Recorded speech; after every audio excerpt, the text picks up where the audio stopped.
Restez informés chaque jour avec Scoop FM. Désormais, suivez nos journaux sur nos chaînes partenaires à Lubumbashi sur Sky Radio, la 97.7 MHz, à 6h, 9h, 12h, 15h, 19h et 21h.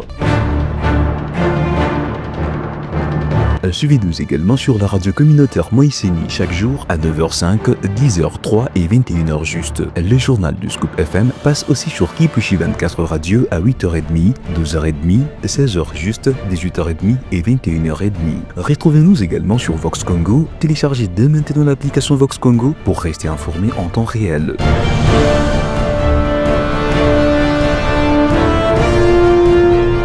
Scoop FM, suivez-nous sur notre page Facebook et sur notre chaîne YouTube pour tout savoir sur l'actualité locale, provinciale, nationale et internationale.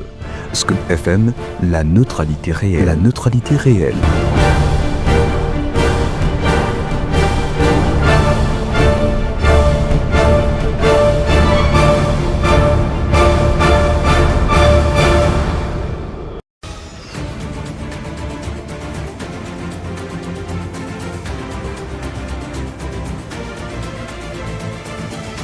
Vous êtes de milliers à nous suivre de partout dans les 4 coins du monde et sur nos chaînes partenaires. Bienvenue à tous si vous nous rejoignez. À la une de l'actualité, l'envoyé spécial du président américain Donald Trump pour l'Afrique a salué lundi le dépôt par le parti congolaise et rwandaise de projets d'accord de paix entre la République démocratique du Congo et le Rwanda. Et puis la RDC a célébré lundi 5 mai 2025 au Fleuve Congo Hotel la journée internationale de la liberté de la presse, placée sous le thème national le journaliste congolais face au défi de l'intelligence artificielle, information et désinformation en temps de guerre d'agression. Vous allez suivre le président du CESAC au cours de cette édition du journal. Voilà tout pour le titre. Le développement, c'est tout de suite.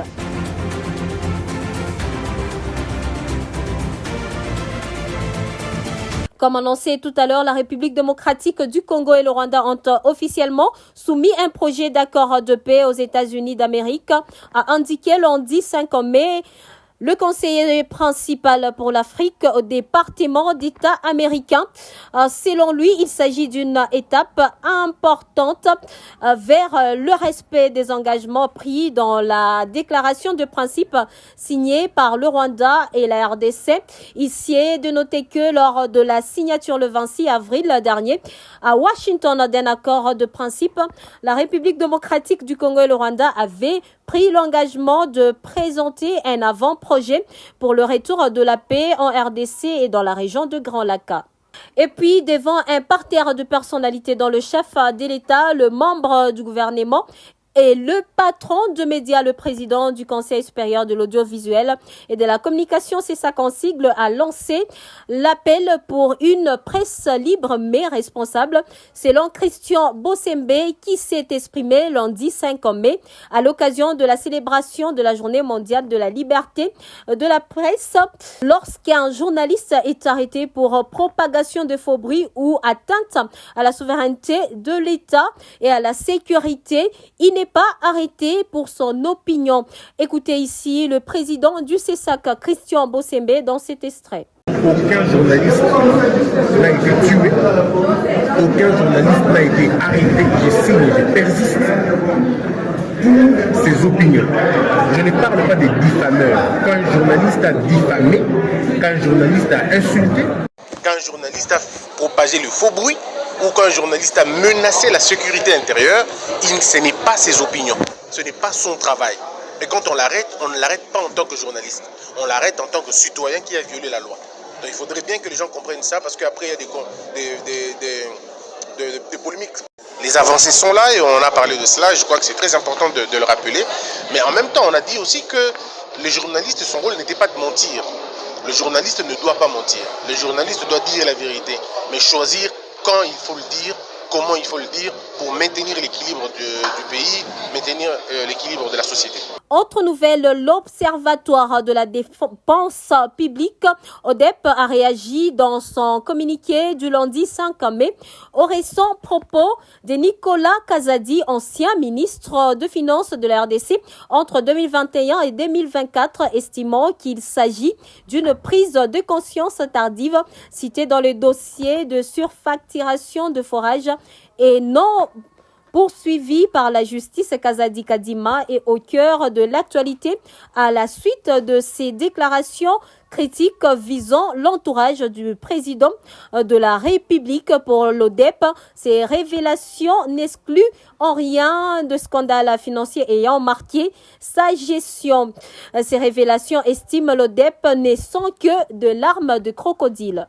Dans le Haut-Katanga, sous le haut patronage du président de l'Assemblée provinciale, Michel Kabwe-Mwamba, la 22e région militaire organise ce mercredi 7 mai une conférence d'éveil patriotique à l'intention de la femme congolaise. C'est dans la matinée de lundi que l'organisateur de cette conférence, le général Edi Kapend, est venu remettre officiellement l'invitation et tout autre programme de ces assises à l'honorable président pour le numéro 1 de FARDC en province. Cette conférence connaîtra la présence de toutes les femmes de la province et se tiendra dans la salle de plénière du nouveau bâtiment de l'Assemblée provinciale. Je suis venu saluer le président de l'Assemblée provinciale, lui remettre une invitation officielle pour la grande conférence de veille patriotique la 22e région militaire organise à l'intention particulièrement de maman et donc c'est sous son patronage que nous avons organisé cette conférence qui va se dérouler le mercredi. Et donc lui, en tant que la personne, l'autorité qui patronne l'organisation, il était tout à fait indiqué que je viens lui donner tous les programmes et tous les textes dont il sera question, et comme ça nous sommes sûrs. Dans le reste de l'actualité, le général Dieudonné Odimba met en garde contre le tracasserie et appelle à l'hygiène.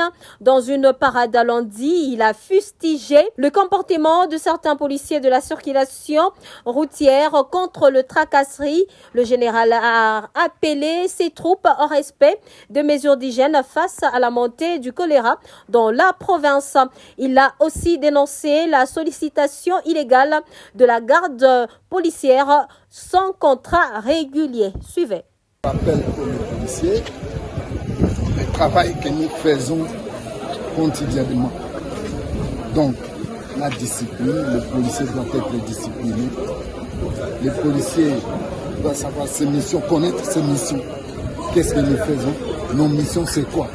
Nous avons des missions légaliennes. Et je vais parler de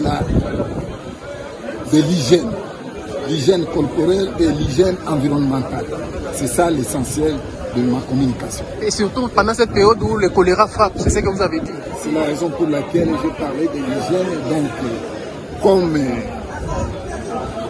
nous habitons les camps, donc le camp doit être propre, le camp doit être assaini pour éviter le choléra. C'est ça l'essentiel. Ici, parce que nous avons des techniques d'interpellation. Il faut savoir comment interpeller l'usager de la route. Parce qu'il y a d'autres policiers qui ne savent pas comment interpeller une personne. Ils le font par brutalité. C'est ça que j'ai insisté. Il faut que les policiers sachent comment interpeller la personne. Les requérants doivent signer les contrats avec les policiers. Nous, la police, nous sommes un service générateur de recettes. Rendons-nous au Kivu. Le FARDC en remis lundi 5 mai à Béni. 28 civils à la société civile locale. Il s'agit d'ex-otages ainsi que d'enfants sortis de groupes armés. Les enfants, au nombre de 6 des 18, ont été confiés à la session de protection de l'enfant de la MONUSCO, qui les a ensuite remis à une organisation locale spécialisée dans la prise en charge et la réintégration des enfants. Suivez.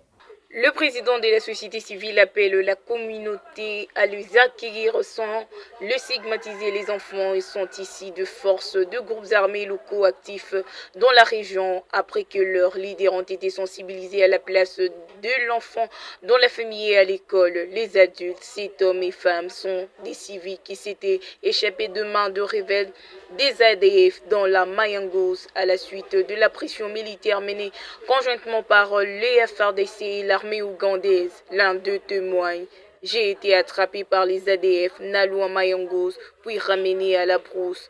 L'armée a déjà fait grand-chose. Les gens ne comprennent pas, mais nous avons vécu la réalité des ADF. Nous avons vu les ADF. Nous sommes passés dans plusieurs de leurs campements déjà abandonnés et nous avons compris que l'armée a déjà fait beaucoup de choses, c'est que les gens n'ont pas encore saisi. Pépin Kavotel, le président de la société civile locale, qui les a reçus, a lancé cet appel à la communauté de la ville de Beni, du territoire de Beni, de la ville de Butembo, des Lubero devraient vraiment le recevoir sans pour autant les traumatiser parce qu'ils quittent un lieu où ils n'auraient jamais dû être. Mais grâce à Dieu, ils sont revenus en famille et donc nous avons l'obligation en tant que communauté et famille de les accueillir pour le favoriser leur réintégration.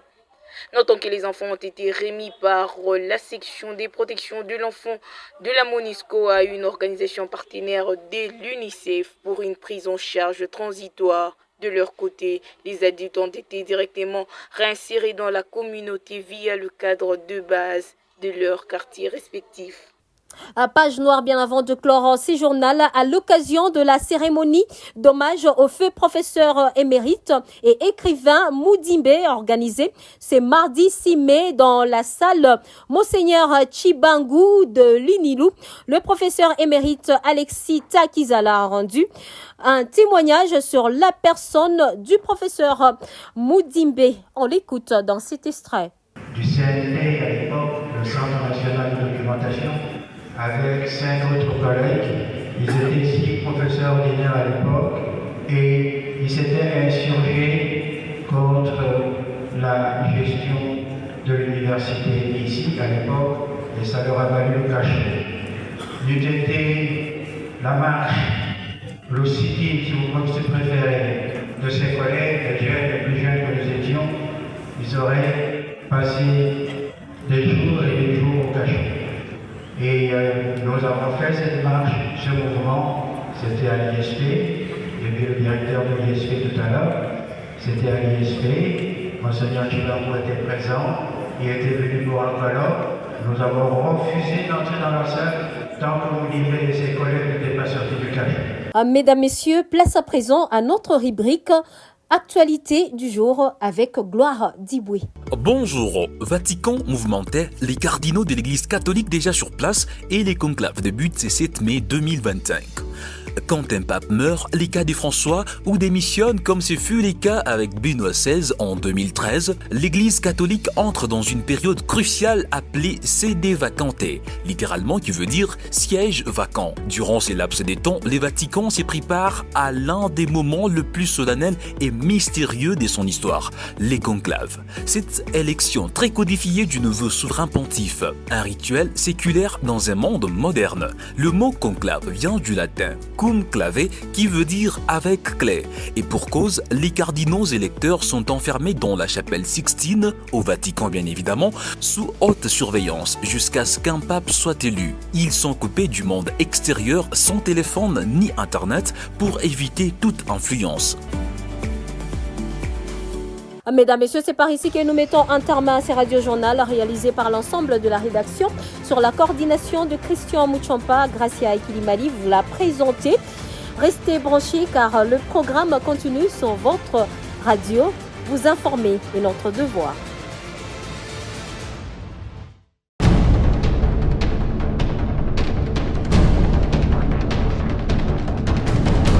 Restez informés chaque jour avec Scoop FM. Désormais, suivez nos journaux sur nos chaînes partenaires à Lubumbashi sur Sky Radio, la 97.7 MHz, à 6h, 9h, 12h, 15h, 19h et 21h. Suivez-nous également sur la radio communautaire Moïseni chaque jour à 9h05, 10h03 et 21h juste. Le journal du Scoop FM passe aussi sur Kipushi 24 Radio à 8h30, 12h30, 16h juste, 18h30 et 21h30. Retrouvez-nous également sur Vox Congo. Téléchargez dès maintenant l'application Vox Congo pour rester informé en temps réel.